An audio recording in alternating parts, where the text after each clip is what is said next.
Yeah, I'll react to that, sure. B-17 Flying Fortress. It was supposed to be a war-winning weapon. But by the end of 1943, the American 8th Air Force flying them was at breaking point. German flak. How the 8th Air Force defeated the Luftwaffe. Original link to the video from Imperial War Museum's top of the description. Preemptive like, let's go. Let's learn. My name's Connor if you're new. Hi. And fighters shot down B-17s in their hundreds. US strategic bombing doctrine came face to face with the reality of aerial warfare. Something had to change, and change they did. Just 1 year later, the 8th Air Force were masters of the air over Europe, having dealt a killing blow to the German Luftwaffe. So, how did they do it? Well, before we find out, we need to thank... I feel like in the European theater, maybe even in the Asian the US is kind of like a substitute, like fresh legs. And if I'm Germany, I'd be so pissed. I'd be like, okay, we almost had you guys beat, and now there's a new guy here. This video's sponsor, World of Warships. World of Warships is an online multiplayer naval warfare game. It's totally free to play, as you work with your team to win high-stakes sea battles set all around the world. There are over 600 historical ships to choose from 11 different nations, including cruisers, destroyers, battleships, and submarines. If you register through the link in the description using the code WARSHIPS, you'll even get an exclusive starter pack worth €25. Now, on with the video. Cool. The popular belief in the US was that the war would be won by long-range, heavy bomber aircraft fighting a strategic bombing war. This doctrine was advocated by a group of US Army officers known as the Bomber Mafia. They developed a strategy of high-altitude, daylight, precision bombing to target industrial and military targets deep within enemy territory. The 8th Air Force was activated in Savannah, Georgia on the 28th of January 1942 with a dual purpose. I would really love to see the math or kind of equipment that they use to... Because that's a long way down, and you're dropping the bomb. Like, how do you get the bomb on target? A lot of trial and error, I'm assuming? Deep within enemy territory. The 8th Air Force was activated in Savannah, Georgia on the 28th of January 1942 with a dual purpose. The first was to destroy the German Luftwaffe to gain air superiority over Europe. And the second was to destroy Germany's ability to wage war by bombing key strategic targets. Achieving both would make a cross-channel invasion of northern France possible. In overall command of the 8th was General Karl Spatz, while Brigadier General Ira Aker was given control of the 8th Bomber Command.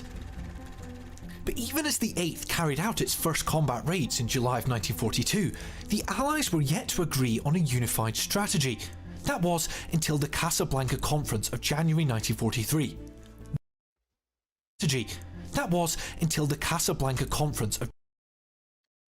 That's FDR, obviously. What's his name? January 1943. There, the British and Americans decided on a combined bomber offensive. The 8th Air Force would use precision bombing by day, and the RAF would attack those same targets with area bombing at night in what was described as a round-the-clock bombing offensive. While the 8th flew its first missions, the east of England was being transformed into one gigantic aircraft carrier, with the construction of 8th Air Force bomber and fighter airfields. By the end of the war, there would be approximately 100 8th Air Force bases in operation, each one housing an average of 3,000 Americans. Much of this construction work was undertaken by aviation engineering units, made up of African American personnel. They used heavy machinery, like this US-built Clark Air CA-1 bulldozer. For the towns and villages surrounding these new airfields, the sudden influx of Americans brought about huge social and cultural changes. It was a period that would become known as the Friendly Invasion. American leaders were excited to put their theories to the test, but the first year of bombing was what's his name? It's killing me. Leaders were excited to put their theories to the test, but the first year of bombing was not a success. The attempt at precision not only had little effect on German industry, but also made the B-17s easy targets for Luftwaffe fighters taking off from nearby airfields. Allied fighter escorts, mainly P-47 Thunderbolts and Spitfires, had limited range and could rarely accompany the bombers all the way to the target, leaving the B-17s and B-24s to the mercy of the Luftwaffe, who attacked them head-on. The losses were horrendous. The 8th's darkest days came in October 1943, in what would come to be known as Black Week. Missions to Bremen, Anklam, Munster and Schweinfurt decimated the 3 air divisions of the 8th Air Force over the course of a week. The 100th Bomb Group lost 12 out of 13 planes sent out to Munster on the 10th of October, while the 305th Bomb Group lost 13 B-17s on the Schweinfurt raid on the 14th. Something had to change. This would arguably be the turning point for the air war over Europe, but it came at a heavy cost in the men and machines of the 8th. During the course of the week, the 8th Air Force had lost 148 bombers, nearly 13% of its attacking aircraft, and approximately 1,500 aircrew. US airmen were required to fly 25 combat missions before they could return home. Most did not make it that far. This jacket belonged to Robert Neil Roberts. He served with the 91st Bomb Group, famous for suffering the highest losses of any 8th Air Force group. Incredibly... Sorry, I was looking at the Uncle Sam... sorry. This jacket belonged to Robert Neil Roberts. He served with the 91st Bomb Group, famous for suffering the highest losses of any 8th Air Force group. Incredibly, Roberts managed to fly 2 full combat tours over Nazi-occupied Europe. This jacket would have sufficed in summer, but during the winter, more protection was required against the elements. As well as the threat of enemy fighters and anti-aircraft fire, airmen contested with temperatures as low as minus 50 degrees Celsius. Jesus Frostbite Christ! was one of the most... I'm pretty sure minus 40 is where, like, negative 40 Celsius and negative 40 Fahrenheit are the same thing. So I can put this more... So negative 50 Celsius is actually slightly warmer than negative 50. Still extremely cold. Holy crap. And I just... Seeing the Uncle Sam would drop in the bomb is kind of funny. Common injuries suffered by 8th Air Force aircrew. The 8th Air Force had to change strategy. Long-range missions were suspended from late October 1943 until February 1944, partly due to poor winter weather. There were some things that the US Air Forces could not change. They couldn't call off their campaign, as air superiority had to be won to facilitate the ground invasion of Western Europe. Neither could they join the RAF in nighttime bombing, as their aircraft and their crews had been trained for daytime flying. But in the hiatus, American leadership took stock and began to adopt new tactics and technologies that would change the air war in Europe. First, a new aircraft arrived, which would help to change the fortunes of the 8th Air Force. Above me is a North American P-51 Mustang, a game changer for the 8th Air Force. Mustang ace Thomas "Tommy" Hayes said that the P-51 had the 3 qualities escort fighters needed most: range, range, and range. The first units of Mustangs began arriving in November 1943.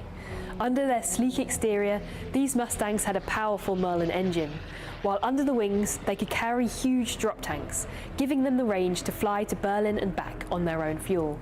Thanks to the Mustang, the bombers of the 8th Air Force could now fly deep into Germany with a fighter escort all the way. The arrival of the Mustang coincided with a change in leadership. 8th Air Force Commander Ira Aker... It must be one of, like, the scariest things is being on a... Like, being in an airplane, it must be feeling very safe, but very vulnerable at the same... Actually, I guess I'd rather be in a plane than on the ground. Would I, though, actually? What is your better chance of survival? It might be on the ground, actually.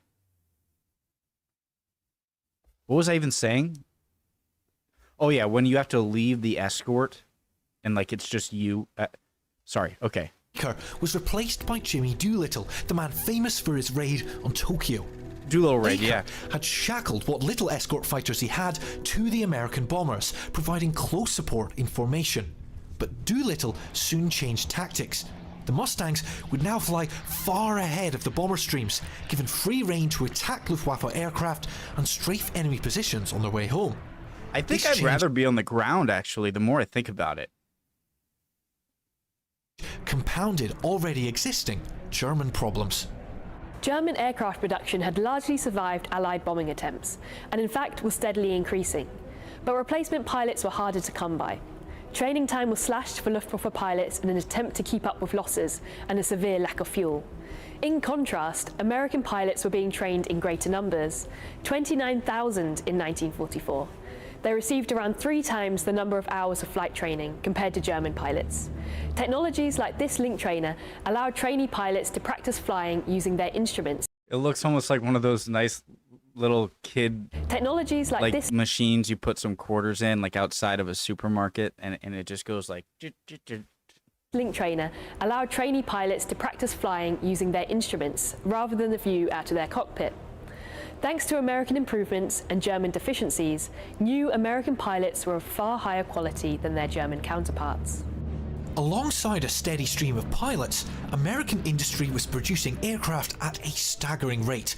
In Ford Motor Company's giant Willow Run factory, B-24 Liberators like this one rolled off the production line every hour. By February 1944, these changes in leadership, tactics and technology were finally ready to be put to the test. Guys, it will never not amaze me how the factory B-24 the power of the spinning blades, like, you know, those spin helicopter thing, the little plastic things you twirl and it goes up, that actually has enough power to drive a giant hunk of metal through the air that fast. It's mind-blowing. It's essentially the same thing, right, as a propeller in the water on a boat, like a boat propeller, except it's turned around, and rather than pushing, it's pulling. That's just so crazy. I just wouldn't think you'd be able to do that in as thin of a medium as air. Liberators like this one rolled off the production line every hour. That makes sense. By February 1944, these changes in leadership, tactics and technology were finally ready to be put to the test. On the night of the 19th of February 1944, the RAF began the Allies' new bomber offensive, Operation Argument, or Big Week. The following day, the 8th Air Force joined the fight with the 15th Air Force based in Italy to raid 12 different targets with 1,000 bombers and 700 escort fighters on that first day alone. In complete contrast to Black Week the year before, the Americans lost only 21 bombers and 4 fighters on that first day. For the rest of Big Week, British and American bombers hammered aircraft, engine and ball bearing plants. The impact of the bombing on German production was mixed, and the 8th didn't come out unscathed.